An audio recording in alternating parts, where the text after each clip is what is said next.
Bonjour à tous, à ceux qui nous rejoignent pour la deuxième partie de cette émission. C'est Territoire d'info avec la presse quotidienne régionale, les télés locales de France, 130 radios qui sont nos partenaires sur tout le territoire français, à travers les Indes radios, et avec TV5 Monde. Et l'invité politique en direct sur ce plateau ce matin, c'est Luc Carvounas. Bonjour. Bonjour. Merci d'être avec nous. Vous êtes candidat au poste de premier secrétaire du Parti Socialiste, dont le premier tour des élections aura lieu demain. Pour vous interroger à mes côtés, Oriane Mancini, spécialiste politique de Public Sénat. Bonjour Oriane. Bonjour Cyril, bonjour Luc Carvounas. Et bonjour. Stéphane Vernet. Bonjour Stéphane. Vous dirigez le bureau parisien de Ouest France, le plus grand quotidien régional français et francophone du monde. Merci d'être avec nous. Bonjour. Luc Carvounas, on commence par l'actualité avec Mayotte. Le département français est paralysé par une grève le 20 février. La ministre des Outre-mer est sur place depuis lundi. Hier soir, un accord de principe a été trouvé avec les manifestants et la ministre des Outre-mer. L'intersyndicale proposera aujourd'hui la levée des blocages. Est-ce que vous saluez au moins la gestion de cette crise de la part du gouvernement, par le gouvernement? Bon, visiblement, on est en train de trouver une issue. C'est d'abord et surtout très bien pour très récent, les Mahorais. Je rappelle que la Mayotte, c'est un département français. Et comme tout département français, nos compatriotes ont droit à la sécurité, à des conditions d'insertion sociale, d'éducation pour leurs enfants, les mêmes partout. Moi, je constate juste une chose, c'est que le gouvernement a attendu combien de temps pour dépêcher un ministre? Plus de 3 semaines. Et on envoie le ministre des Outre-mer, la ministre des Outre-mer en l'occurrence, qui essaye de faire le job. J'aurais aimé voir se déplacer à Mayotte le ministre de l'Intérieur ou le ministre de l'Éducation nationale accompagné... Oui, mais peut-être a-t-on envoyé justement la ministre des Outre-mer pour ne pas monter d'un cran. Au fond, elle a résolu une partie du problème. Non, moi je crois que l'État aurait dû envoyer un message fort en envoyant un ministre d'État du rang de Gérard Collomb pour dire que les Mahorais sont traités comme une urgence par la République française. Parce qu'encore une fois, Mayotte, c'est la République française. Donc, c'est pas le choix qui a été fait par Édouard Philippe. On est en plus un peu coutumier maintenant du fait que quand il se passe des choses sur le territoire national ou en Outre-mer, ça met beaucoup de temps à réagir. Je donne l'exemple très simple et concret du moment des inondations, notamment dans mon département en Val-de-Marne. On a attendu plus de 15 jours avant d'avoir la réaction du ministre de l'Environnement, Nicolas Hulot. Donc il y a toujours un retard à l'allumage avec ce gouvernement. Bon, après, il y a des réponses qui sont apportées. Je n'ai pas le détail de ces réponses, mais... Vous êtes plutôt favorable? Ce retard, il n'est pas bien antérieur? Parce que la situation qui prévaut aujourd'hui à Mayotte, elle n'est pas le fruit d'une dégradation qui aurait 1 semaine, 2 semaines, 3 semaines. Raison, bien sûr. Ça dure depuis plusieurs années. Ça dure depuis des années. Souvenez-vous du référendum. Mayotte devient département français en 2011. Bien sûr, vous avez complètement raison. Et pourquoi ça n'a pas été géré plus en amont ou plus tôt? Écoutez, ça, en tout cas, doit être géré comme, encore une fois, qu'est-ce qui se passe à Mayotte? Il se passe que vous avez les Comores qui ne sont pas loin et vous avez des personnes, des exilés économiques, les migrants économiques, qui voient en l'image de Mayotte un département français où donc on pourra mieux vivre. Et donc, c'est pour cela que je dis qu'il faut que sur le plan de la diplomatie française, il y a un travail de mené par Jean-Yves Le Drian, dont je n'ai pas entendu la voix sur cette question, pour travailler avec les Comores. Et il faut aujourd'hui de vraies réponses. J'ai vu que l'association des maires de Mayotte demandait un plan à hauteur de 1,8 milliard, je crois, sur 10 ans, pour être à la hauteur de l'attente de la population française, encore une fois. Je ne sais pas si c'est ce qu'il y a dans cet accord de principe, je ne l'ai pas lu. Mais ce n'est pas parce qu'on n'a rien fait pendant des décennies qu'il faut continuer à rien faire. Moi, je rappelle à celles et ceux qui nous regardent que Mayotte est département français que depuis moins de 7 ans et qu'aujourd'hui, nos compatriotes de Mayotte doivent avoir droit, comme en Corrèze, comme en Val-de-Marne, au même service. Et ça a un coût. Pour finir sur ce sujet, Laurent Wauquiez est pour une réforme du droit du sol à Mayotte, vous aussi? Mais Laurent Wauquiez vous fait encore une fake news. Il recommence. Non mais il faut qu'il arrête. Je vais vous dire un truc qui est tout simplement la réalité. Le droit du sol, ça n'a pas de rapport avec la nationalité. Autrement, vous pouvez naître à Mayotte et avoir la nationalité française, même si vous êtes de parents étrangers, comoriens en l'occurrence, mais qu'à partir du moment où vous attestez au service de nationalité française que vous avez séjourné sur le territoire national ou vos outre-mer entre l'âge de 11 ans et 18 ans, et vous en faites la demande. Donc Laurent Wauquiez, il dit n'importe quoi. Et il dit n'importe quoi, vous savez pourquoi? Il dit n'importe quoi parce que Laurent Wauquiez passe son temps à faire des clins d'œil au Front National qui a fait son congrès le week-end dernier. Donc les fake news et les bullshit de Wauquiez, ça va. On va changer de sujet, Luc Carvounas. On va parler de la réforme ferroviaire. Au menu du Conseil des ministres aujourd'hui, la validation du recours aux ordonnances pour réformer la SNCF. Philippe Martinez, le leader de la CGT, était hier soir à Matignon, reçu par Édouard Philippe. Il dit que le Premier ministre a choisi l'affrontement. Est-ce qu'il a raison ? Bah oui. Écoutez, ce qui est peu dit sur cette réforme de la SNCF, c'est que Emmanuel Macron qui ne cesse de dire « mais moi je fais ce que j'ai dit dans mon programme à la campagne présidentielle ». Il n'a jamais parlé de la SNCF, il n'a jamais parlé de ce fleuron national qui est de l'ordre du patrimoine national qui appartient aux Françaises et aux Français. Pourquoi ? Parce qu'il oublie de rappeler à ceux qui nous regardent qu'il y a une dette de 47 milliards à l'entreprise et qu'aujourd'hui, le président de la République, qui souhaite à nouveau faire un clin d'œil à la Commission de Bruxelles et Angela Merkel, considère que la dette publique va être portée par les usagers au travers d'une privatisation, va enlever les 47 milliards des fameux 3%, parce qu'elle est là, la vraie question, le vrai sujet, c'est encore un sujet comptable. Et on a un président de la République qui fait ordonnance pour le Code du travail, ordonnance pour la SNCF, en écrasant le poids du Parlement et du dialogue institutionnel, juste pour faire toujours le bon élève dans le couple franco-allemand et sur la Commission de Bruxelles. Le statut des cheminots ne peut pas être la variable d'ajustement de la dette. Mais est-ce qu'elle n'était pas indispensable, cette réforme de la SNCF ? Mais moi, j'en sais rien, j'entends des ministres. Écoutez, je vois des ministres, franchement, Florence Parly, qui a été directrice générale de la branche voyageurs, Madame Borne, qui est la ministre des Transports, qui entre 2002 et 2007 a été la directrice stratégique de la SNCF et qui aujourd'hui ont le culot à l'Assemblée nationale de nous dire que tout ça, depuis longtemps, ne fonctionne pas. Enfin, fallait nous le dire un peu plus tôt. Donc aujourd'hui, il y a une mobilisation parce qu'encore une fois, Édouard Philippe qui arrive en nous disant lors de sa conférence de presse, je ne prendrai pas du rapport de M. Spinetta la suppression des 9000 km de lignes. C'est quoi encore cette fake news ? Puisqu'il renvoie le sujet aux régions. Lignes, pour les petites lignes. Oui, sur 30 000 km de lignes, 9000 km qui sont censés être fermés, mais il le renvoie aux régions sans aucune compensation financière. Ça veut dire que les régions riches conserveront leurs lignes, les régions pauvres seront obligées de les fermer parce que ça ne fonctionnera pas. Et Édouard Philippe prend une décision qui ne relève pas du législateur. Donc ça commence à bien faire les mensonges. Est-ce que vous pensez que le mouvement social qui est en train de naître autour de cette réforme, ce pacte ferroviaire, est susceptible de donner naissance à un mouvement de grande ampleur, comme on l'avait vu en 95 ? Écoutez, vous savez, on va peut-être en parler dans le cadre du Congrès. Cela m'a donné l'envie et la nécessité de faire un tour de France. Donc j'ai pu voir, en même temps que j'allais échanger avec les militants, discuter aussi par ailleurs avec des élus, des syndicats. J'ai vu le ras-le-bol. Il y a un ras-le-bol dans la question du déclassement aujourd'hui en France, et pas seulement dans le périurbain, dans le rural. J'étais la semaine dernière dans le Puy-de-Dôme, aux côtés de maires ruraux qui voient leur fermeture de classe. Et donc ce ras-le-bol, il commence à s'exprimer et certainement à se concentrer aussi sur ce qui est notre patrimoine national, ce que je rappelais, la SNCF. En tous les cas, le Parti socialiste, il est très clair. Il appelle à manifester avec les syndicats le 22 mars. Hier soir, nous étions en débat, les 4 candidats, nous avons pris l'engagement de défiler ensemble. Nous allons nous mobiliser. Ça suffit, cette brutalité où par ordonnance, un président seul dans son bureau décide de tout pour tout le monde et qu'à chaque fois on ait ces porte-paroles qui sont en train de nous expliquer que finalement ils ne font que ce pourquoi ils ont été élus. C'est pas vrai. On n'a pas élu Emmanuel Macron avec 66% au deuxième tour pour détricoter le modèle social et les services publics français. On l'a élu pour faire barrage au Front National. Le ras-le-bol que vous évoquez, le ras-le-bol général qui passe par différentes choses, est-ce que vous pensez aujourd'hui qu'on peut entrer dans une phase de rentrée sociale, la rentrée sociale qu'on n'a pas eue à l'automne? Est-ce que vous pensez qu'on peut l'avoir au printemps?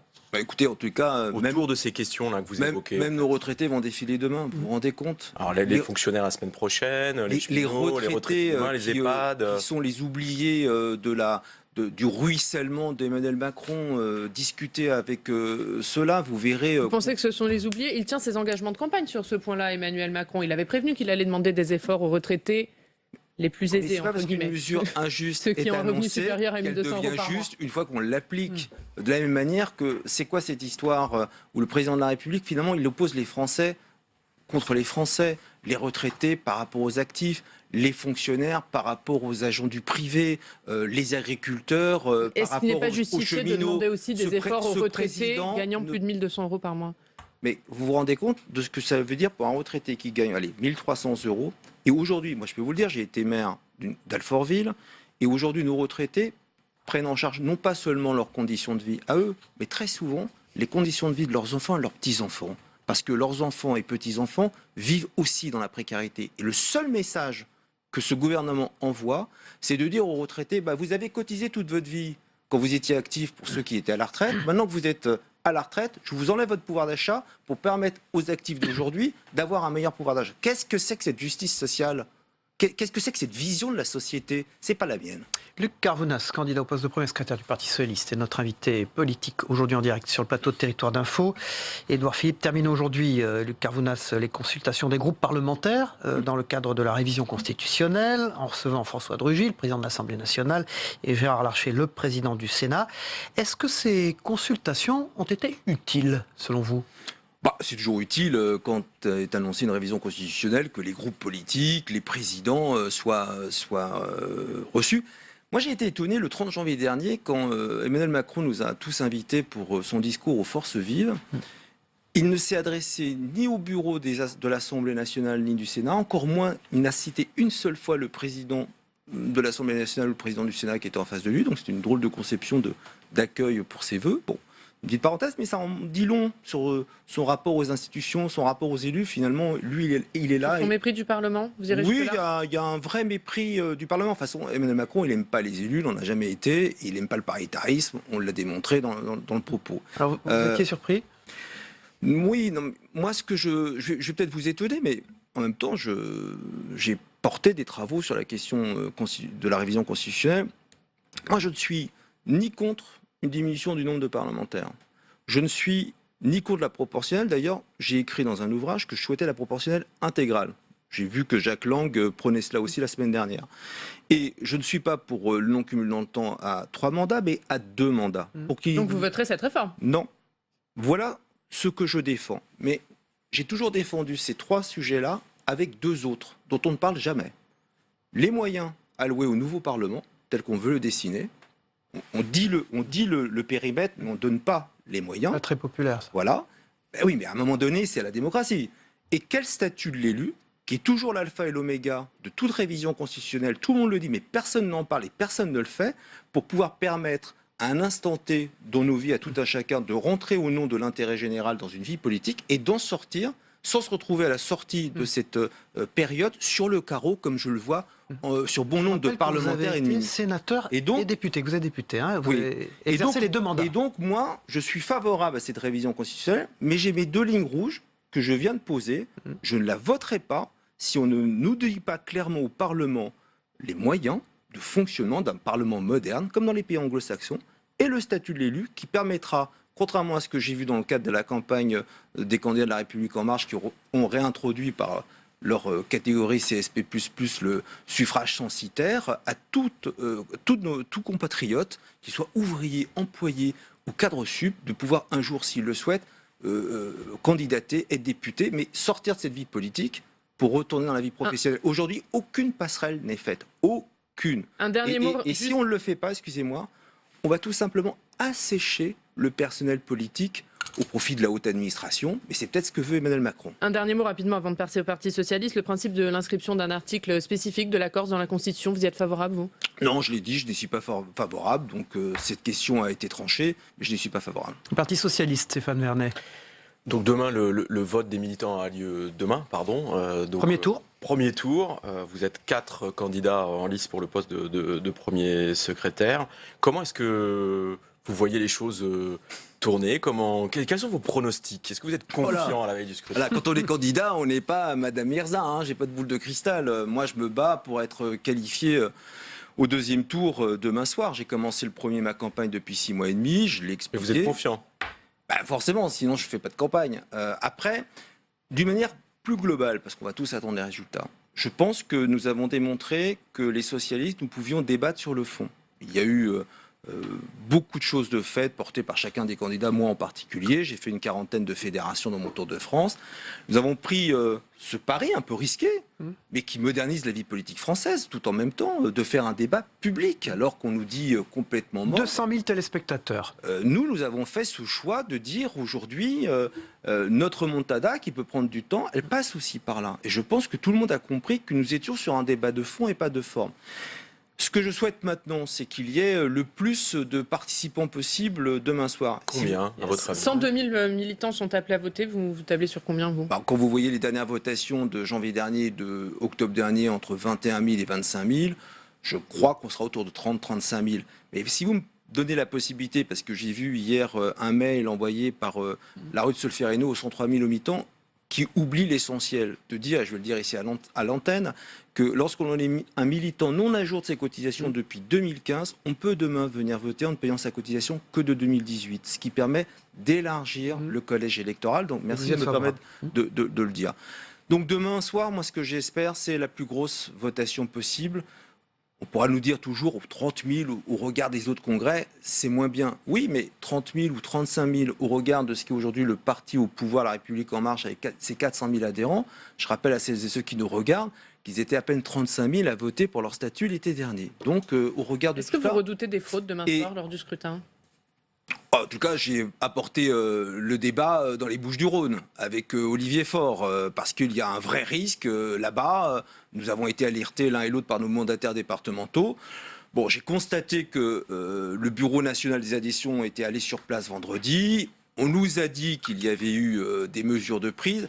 Ce que je crains... Donc vous êtes rassuré ? Pas du tout, parce que j'ai eu ce week-end à nouveau mes soutiens, dont Patrick Menucci à Marseille, qui me dit qu'il n'est pas sûr que toutes les mesures aient été prises pour empêcher la fraude. Donc je le redis ici à l'antenne, donc on va, j'imagine, être très attentif pour que tout se passe bien, parce que l'intérêt de ce qui est en train de se passer, c'est qu'on ne rejoue pas business as usual avec les congrès de Reims ou les congrès où on s'envoie des expressions en disant t'es un fraudeur, t'es un tricheur. Moi, ce que je souhaite, c'est, encore une fois, que beaucoup de gens, beaucoup de militants votent demain. Puis franchement, si on finit cette semaine avec beaucoup de militants, de beaux débats, et l'élection de Joël Aviragne est dimanche, parce qu'il a fait, lui, le Rassemblement de l'Union de la Gauche, et d'ailleurs, il a réussi à le faire, ce Rassemblement de l'Union de la Gauche, parce que, comme moi, il est un des rares députés à avoir voté contre le discours de politique générale d'Édouard Philippe, et que quand on est clair politiquement, on est entendu par l'électorat de gauche, je crois que le PS posera une bonne pierre à son édifice. Le fait que Rachid Temal, le coordinateur du PS, ait pris position pour un candidat, en l'occurrence Olivier Faure, est-ce que ça vous a surpris? Vous trouvez ça normal ou c'est un incident?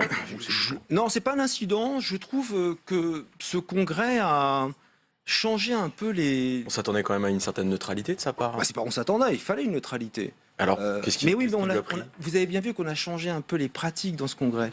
À l'époque de Martine Aubry, quand elle a été candidate aux primaires, elle s'est mise en sommeil de ses fonctions. Dans les primaires récentes, Manuel Valls était Premier ministre, il a démissionné. Moi, le jour où j'ai été candidat le 30 novembre, le 1er décembre, j'ai envoyé un courrier à la direction collégiale pour dire je ne peux pas être jugé parti. Et ce que je vois, Harlem Désir n'a pas été jugé parti au moment des primaires.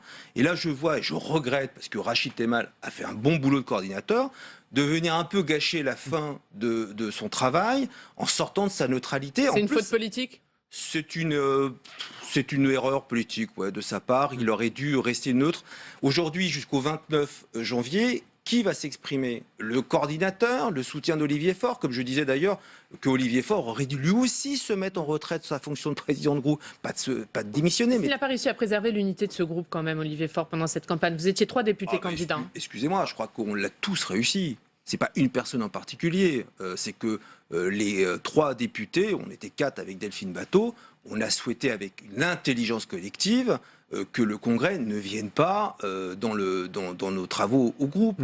Mais il n'empêche, moi je l'ai toujours dit, quand on est candidat et président de groupe, qui s'exprime? Le candidat ou le président du groupe? Je trouve que quand on veut changer les pratiques, il faut être moderne tout de suite et pas attendre d'être élu. Luc Carvounas, est-ce que François Hollande et autre question dans la question, est-ce que Manuel Valls, est-ce qu'ils ne sont pas responsables de la situation actuelle du Parti Socialiste? On l'est tous. D'ailleurs, c'est ce que j'ai dit dans le Tour de France, c'est toute la gauche qui est responsable de l'état dans lequel nous nous sommes retrouvés, que ce soit au moment du début du quinquennat où le PC refuse d'être au gouvernement mais dit qu'il est dans la majorité présidentielle mais pas gouvernementale, les écologistes qui nous quittent en 2014, les socialistes pas écoutés qu'on appelait les frondeurs, les socialistes à la majorité autour de François Hollande et de Manuel Valls qui rétrécissaient comme peau de chagrin ce que nous étions, et puis à la fin de tout ça, on a totalement implosé.